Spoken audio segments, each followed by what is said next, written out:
and then I'll explain it to you. So here, right in across right now, sit up. If you appear there magically, everything changes. Okay? But from here, I'm monitoring everything like this, I'm tracking this, and I feel you switching. As you switch, I need go. I need to block here. And now the gap is under your body. Okay. So let's see what we did. When he's on top of me here, chest facing my chest, you see me framing his hip. He's keeping his hip away from me on both sides. That hip's not touching me either. Don't switch your hips. Try to touch me with your hips. No, not possible, is it? Don't switch your hips, I said. Don't switch your hips. Not possible to touch me with your hips. So that means to sit up. If this is touching your hip, all I gotta do is do this enough to make my knee touch my elbow, and I'm in. I'm in, because you cannot be closer than this unless you switch your hip. Now, when you switch your hip, if I stay here, go. Switch. Okay. Now, is that hip my problem now? The one that I was monitoring when he was face down? No. This one's touching me. This one's already on me. So come back. I can't get to that hip. It's too far away. But he's going to bring this leg, and that's the lever for the hip. The femur is the lever for the hip. If I feel him running away from this hip, I start defending my ribs. So as he switches,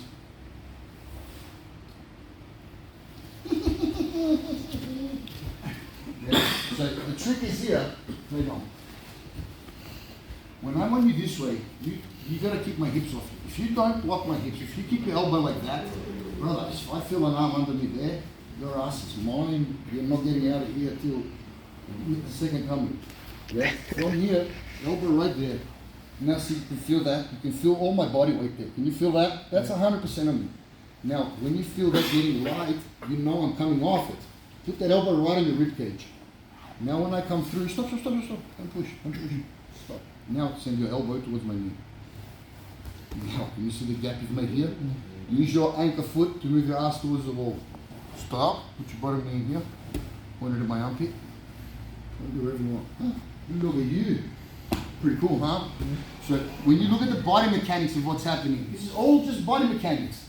He cannot sit next to me when he switches his hips. Switch your hips. If his leg is over there, if his femur stays over there, I'm just going to walk out and you're going to lie down. But if I'm still going if I'm here and he switches, oh shit, switch, boom, it took too long. Well, now he's stuck in this shape. He normally doesn't even keep his arm connected. He starts sitting back here, attacking from the top or throwing punches at you. And now you're going to have a nightmare of a time, because if he knows what he's doing, put that knee right against my shoulder. He's not going to give me that hold. Now I can't push him off. This is really easy for him to monitor, because you can just push him with the leg and chase me all day. If I can find a way to get that over there, you can't chase me anymore. You're going to fall down. You understand? Yeah. This is all timing, and this is all being connected. This is not me hiding on the bottom, hiding away, hoping the guy runs away, or I can explode and hit him. Unless you're a bomb, none of you are bombs, you're all humans. Unless you're a bomb, you're not going to explode. You just explode once, the second one's and the third one's and then there's no more explosions at all. Okay? Don't rely on exploding. Rely on good body mechanics and good understanding. To one, take the weight off when you're in the positions, and two, apply my weight back. When you're on top of me inside me out here, you know why you switch? Because the elbow's in. Yeah. So when you realize you can't get anywhere here, you're going to switch. And that's when I wait for you. And I can advance right away and start catching you. All of jiu-jitsu is like a trap, brother. A trap. You ever set a mouse trap? You never set one? No. You ever seen one? Yeah. No. You ever seen a mouse trap chasing a mouse? No. When we're playing jiu-jitsu, this is not none of this is me, yeah, by the way. The reason you're laughing, these are like 100-year-old jokes. These are Helio Gracie's jokes. Helio Gracie sent to Pedro Sauer, I'm saying it to you. They're still funny, that's why I say it. But jiu-jitsu, if you do it properly, and I'm telling you this, I've been doing jiu-jitsu for 25 years.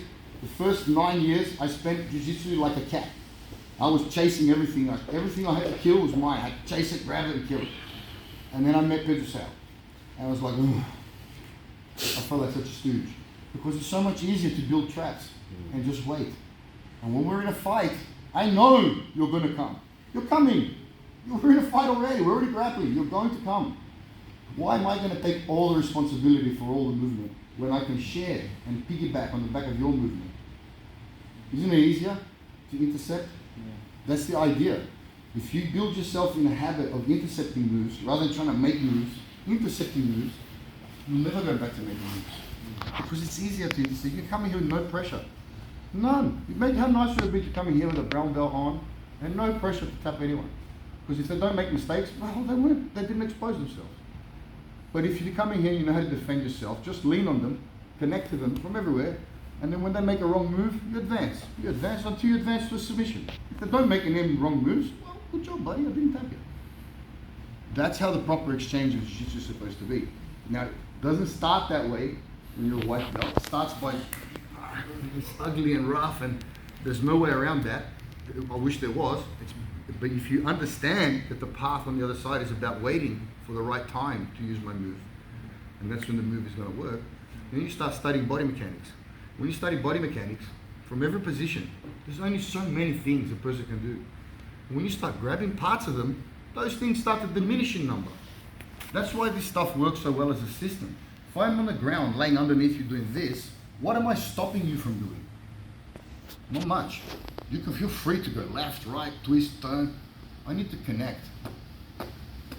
You think, oh, but every time I reach out, I'm exposing myself for potentially getting submitted. Yes, but you're also going to create movement, which is going to give you freedom. Movement is going to give you freedom from the bottom. How is this young girl going to get out from under this guy? If he's on top and he's just locking on, and you got to get out. You're not getting out. You're not getting out no matter what I gave you. I could give you $1 billion here, so you're not getting out. You're never going to get out. Till he decides to let go of something and move, then you can go. I caught a hummingbird in Brazil. You ever seen a hummingbird? You ever seen one in real life? You can't catch a hummingbird. They fly like incredibly quick. I caught her on a rainy night, a stormy night. It flew into the dojo and it knocked itself out on the window. Bang! And it fell down. And I ran straight over and I grabbed it. And I put it in my hands and this thing went bananas in my hands.